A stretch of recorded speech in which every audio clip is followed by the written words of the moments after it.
Shalom, shalom, Israel, shalom, shalom. Lord willing, this is quick, straight to the point, and Lord willing, it's edifying too.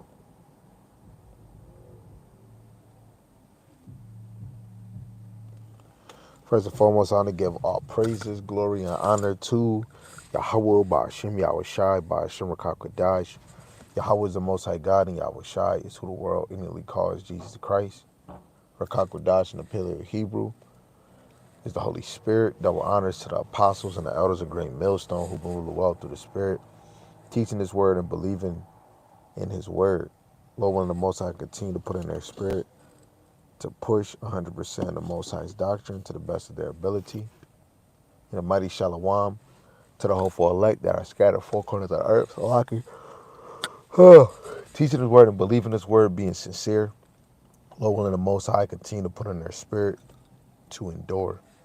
Right? Shalom to the Akwathium that are married and single, that are believers of the Most High word.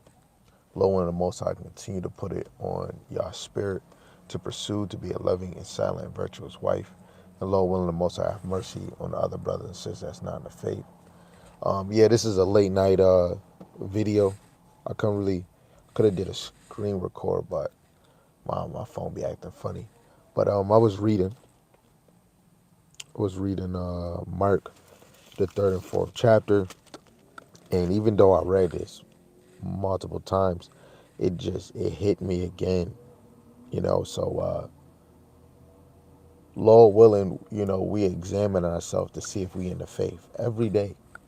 Regardless if you're doing videos, if you're not doing videos, you fasting, you praying, always examine to see and if you in the faith. Do you see spiritual growth? Can you examine certain flaws in yourself? So lucky. Do you make time to even correct yourself? Because to examine yourself, you have to see the cons, right? The things that you need to touch up on, right? But let's get into it. This is Mark chapter 4, and it's really about verse 18 to 20. So this is what it reads. It says, and these are they which are sown among thorns, such as hear the word, and the cares of this world, and the deceitfulness of riches, and the lust of other things entering in, choke the word, and it becometh unprofitable. Right? Because if we have too much care for this world, a lot of us go through problems in life, and especially when it could be financial. And knowing that we provide for our household, we provide for, ourselves, and we go through problems, you know, you're just because of those problems that happen in your life, you never want to take yourself away from Yahweh Shem Yahweh Shai. For to have yourself in the cares of this world, you have to put the Lord in the back burner. You know, this is Romans chapter 12, verse 2. And be not conformed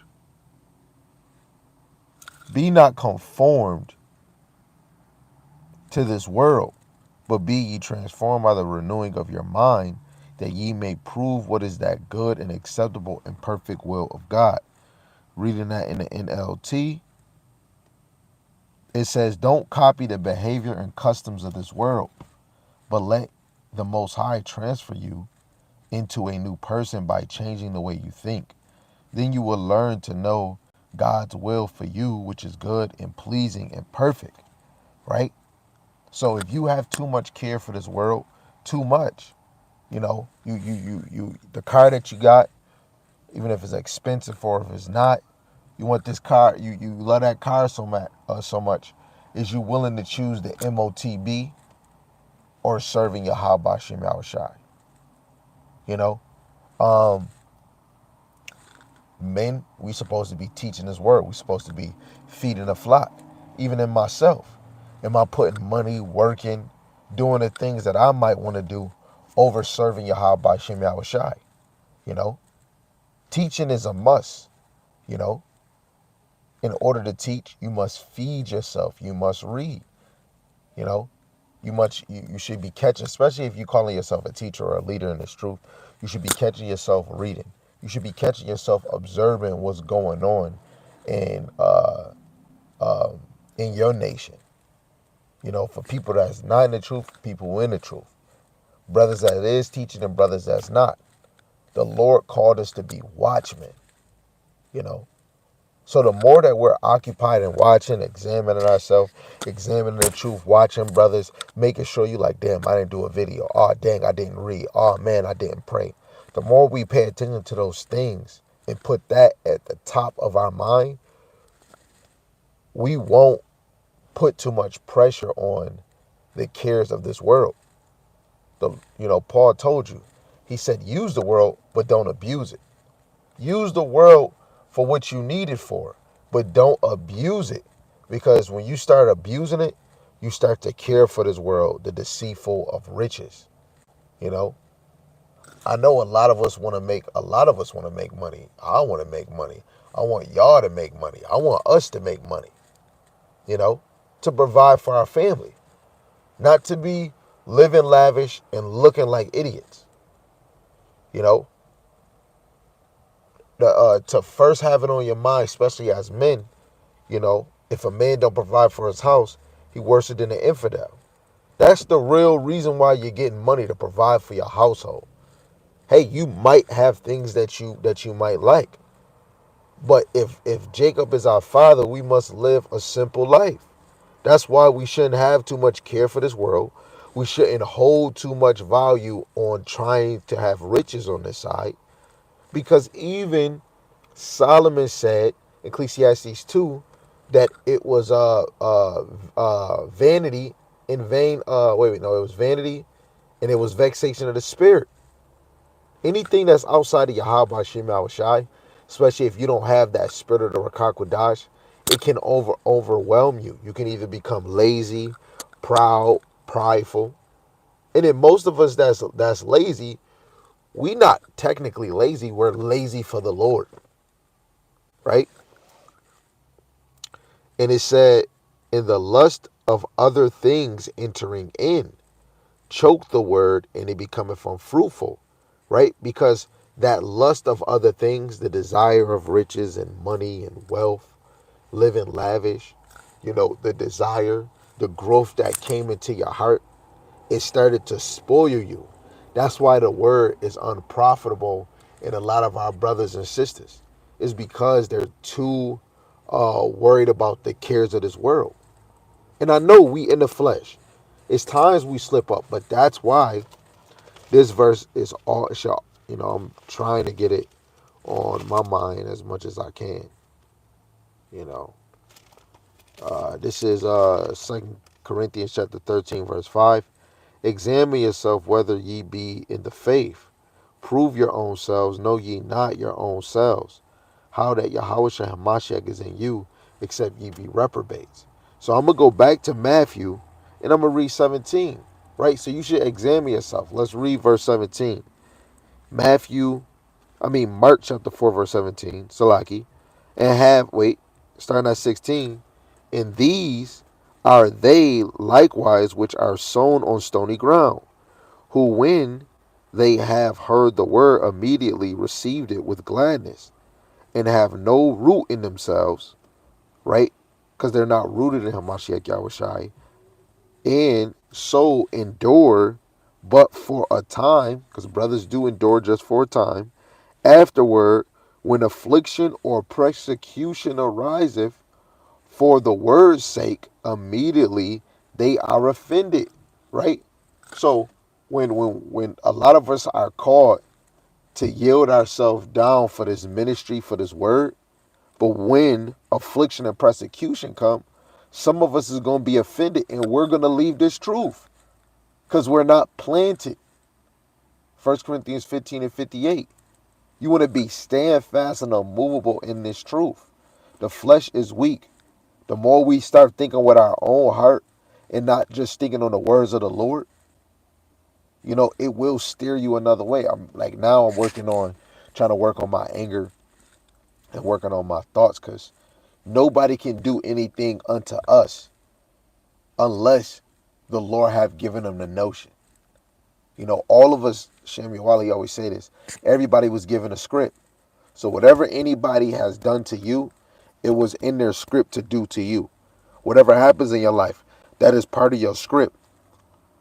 Because we have to prepare for worse to come. And you striving for good to come. I'm thinking of this verse where, you know, I forgot what it was, how it went. But it's like, while you living good, however it might be, you're paying your rent, you still got some speed bumps on the road. Don't never think because things look smooth that a problem is not gonna come. And don't think that you go through problems, things might not get better for you. We gotta stop doubting, but always prepare. You know, because we're always gonna be tested. We're in this flesh. So let me get this in Proverbs 23:5.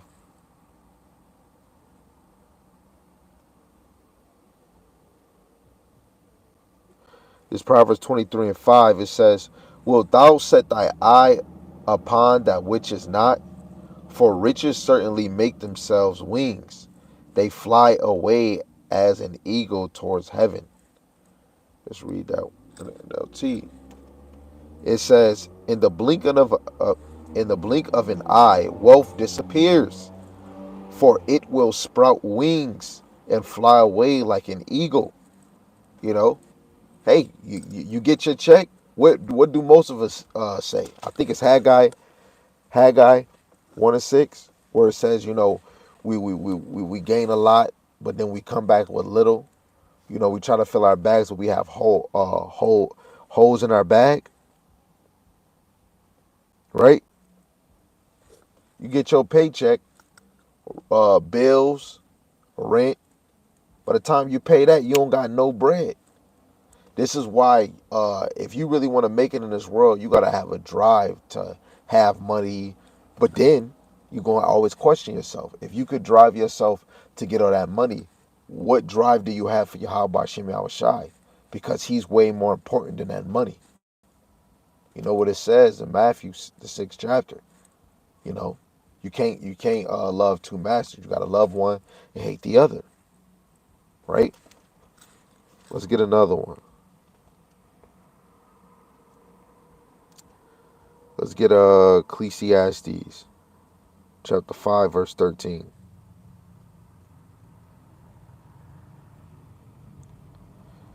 There is sore evil which I have seen under the sun, namely riches kept for the owners thereof to their hurt. Right? It's riches. You got to understand the love of money is the root of all evil, because loving money so much will take your desire away from the Lord, your faith from the Lord, your belief from the Lord, your fear from the Lord. Not seeking the Lord, you got to think, what is the Lord thinking? You know, like when a female say, "Do you?" She say, "I miss you," and then you start saying, she say, "I miss you. I hope your day was good," and you be like, "Oh yeah, my day is good. I hope it's getting better." She'll probably hit you back. You don't miss me, right? When we ain't trying to call the name of the Lord, pray to Him, you know, you really don't believe in the Lord. You don't miss the Lord. You don't want Him to protect you. If you really want protection, we shouldn't be going every other day, every 2 days. And I know we in the flesh sometimes we might trip up. Shoot, we still should say Salaki Yahweh Shem Yahushai, you know. But this is Luke chapter 18 verse 24. It says, "And when Yahushai saw that he was very sorrowful, he said, how hardly shall they that have riches enter into the kingdom of heaven?" Because that parable was going into when that rich man said, "Hey, I do the commandments." And he said, "Okay, that's good. How about you give your stuff to the poor?" And basically he'll get double fold in the kingdom. Man, he got sorrowful and walked away. It's going to be hard for rich people to really put that aside and believe in Yahweh Shema Shai first. That's why we're moving in a trial. When this right when this MOTB come, way before the MOTB, like right when shit really hitting, food prices going higher, and then that MOTB is gonna be so many people, even niggas that's really struggling, gonna take that MOTB because there's no faith. That's why he asked when he comes back, is there gonna be faith in this city? There's gonna only be faith in the elect that the Lord left. Other than that, it's no faith anywhere else. You know. Let me get this other one too. This is First Timothy chapter 6, verse 9. But they that will be rich fall into temptation and a snare, and into many foolish and hurtful lusts, which drown men in destruction and perdition. Right? Right? So they that will be rich fall into many temptations. Right? So if being rich is in your heart and in your mind, money, money, money, right? The lavish life, that is going to be your fault. And a lot of us have other things. Oh man, I can't live without crack.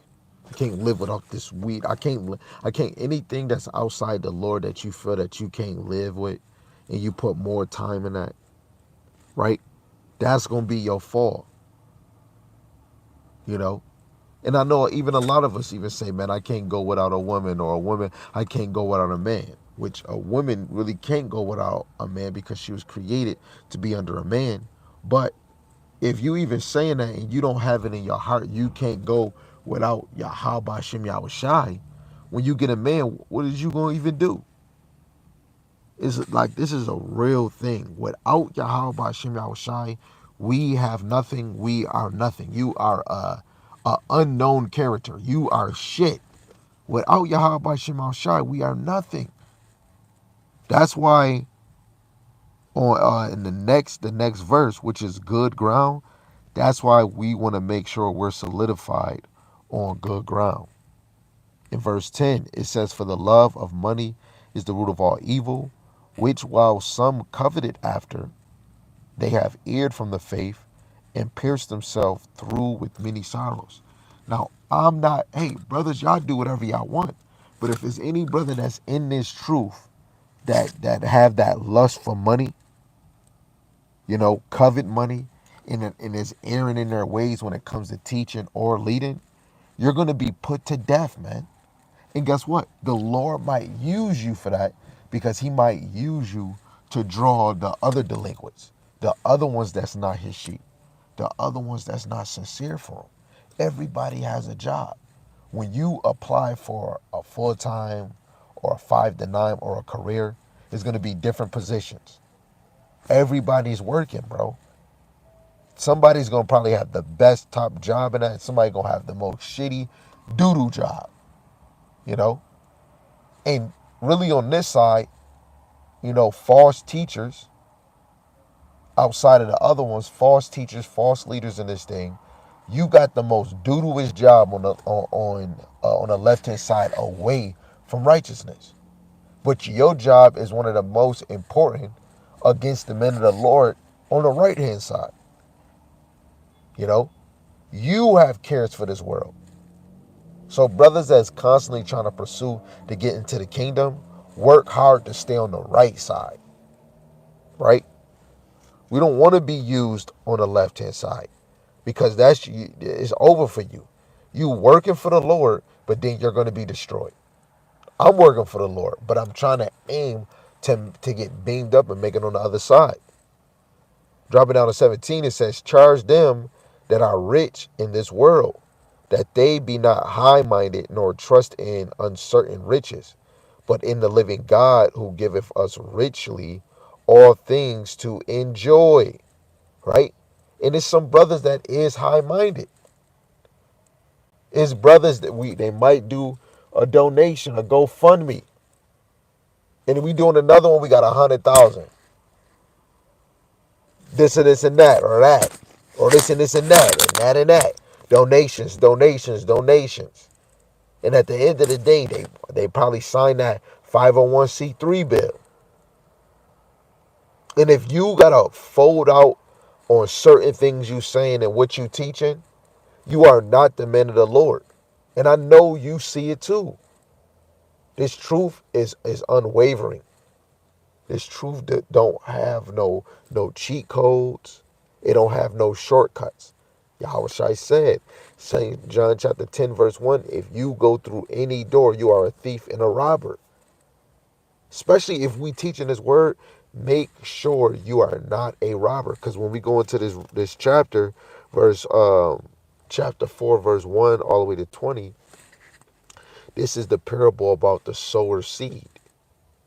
And who is the sower really? Yahweh Shai. What is the seed? The word. The word is Yahweh Shai. Yahweh Shai planted his word. He planted his seed in the elect. And what are we supposed to do? Plant the seeds for the harvest. What is the harvest? For the end of the world. The harvest for them to be plucked up, ready to be sold or ready to be taken and used to eat or make something. Right? So back to Mark, Salaki, y'all. Mark 4 and 20. It says, and these are they which are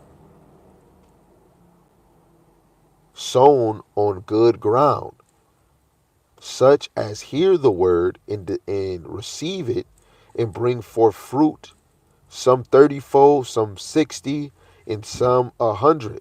So you're going to have some men that's planting seeds 30-fold, 60-fold, 100-fold, and they're just feeding the flock, you know.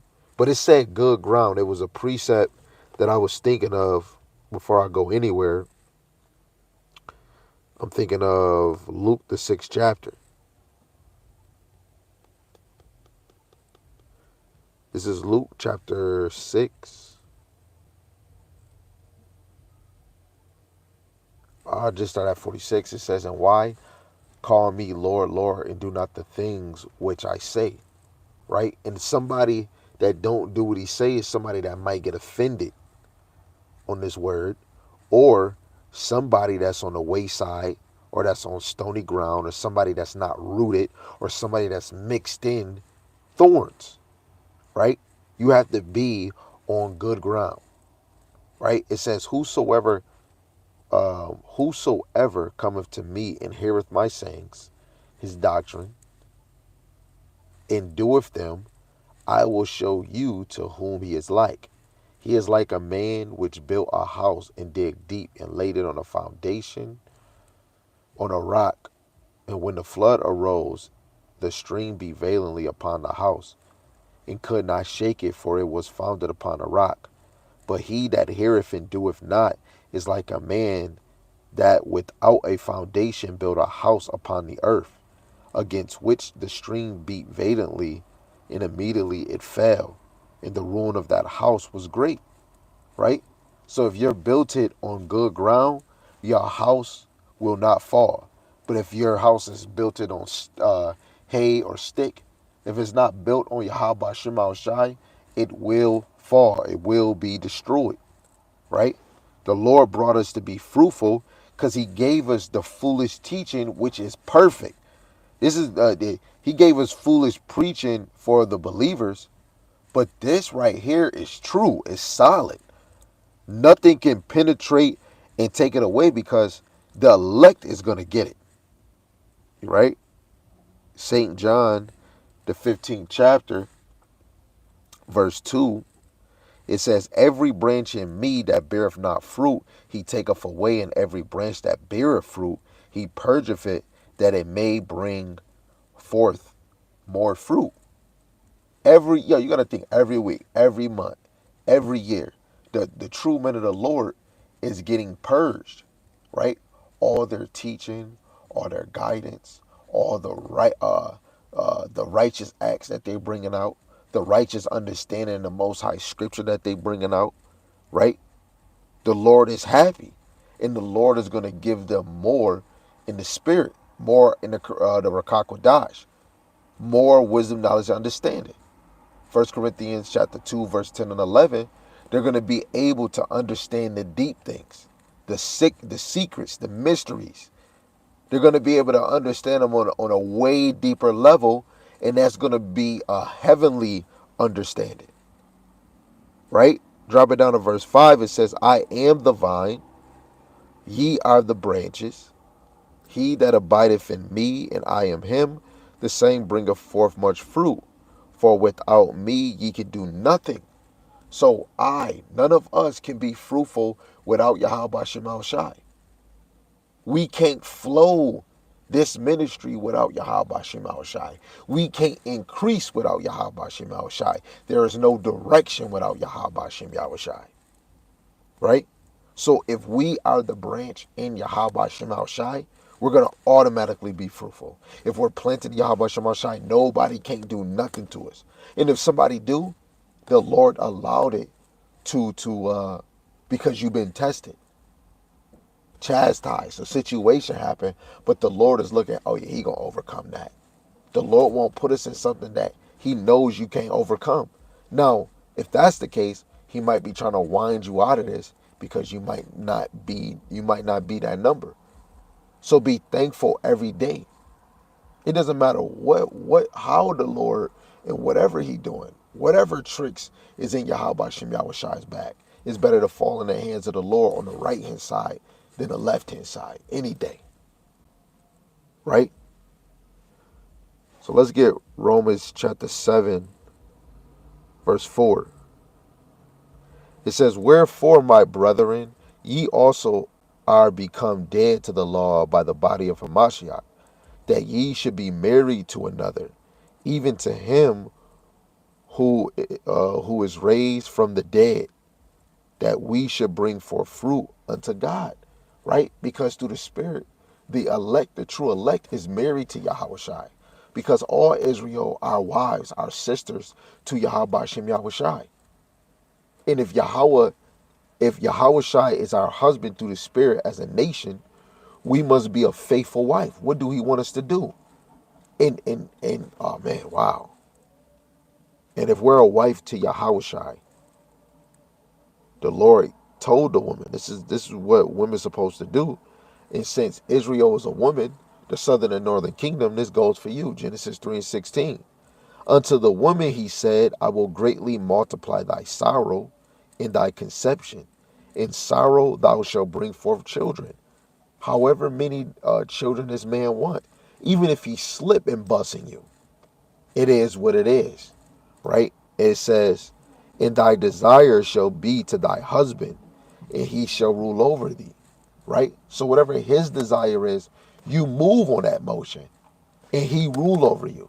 And so if Yahweh Shai is our bridegroom, that means he is our husband, and we are supposed to do what he wants us to do. We supposed to move on his desire. Wow.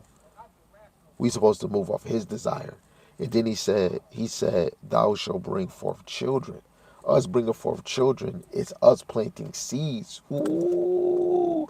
Us bringing forth children is us planting seed for Yahweh Shema Shai. Because even Yahweh Shai said we must come like babes. So when we come in this truth serving Yahweh Shema Shai, we come as children.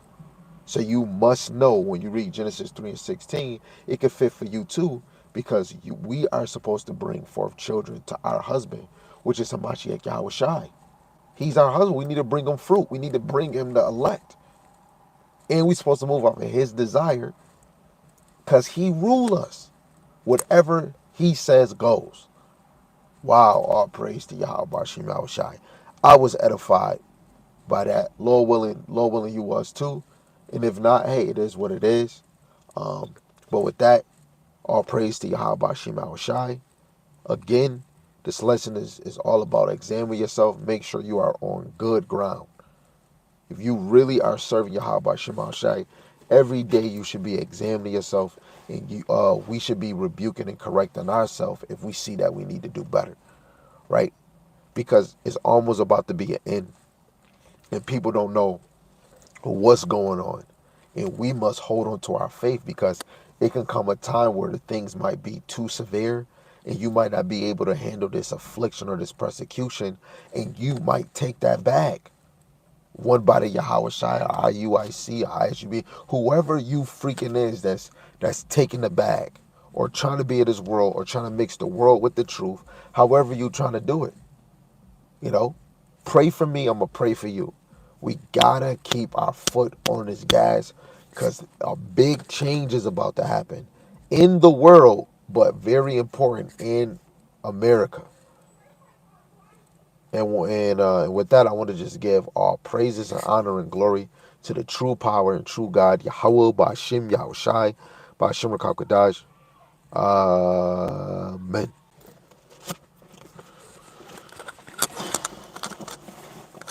All praises to Yahweh, Ba'ashim, Yahushai.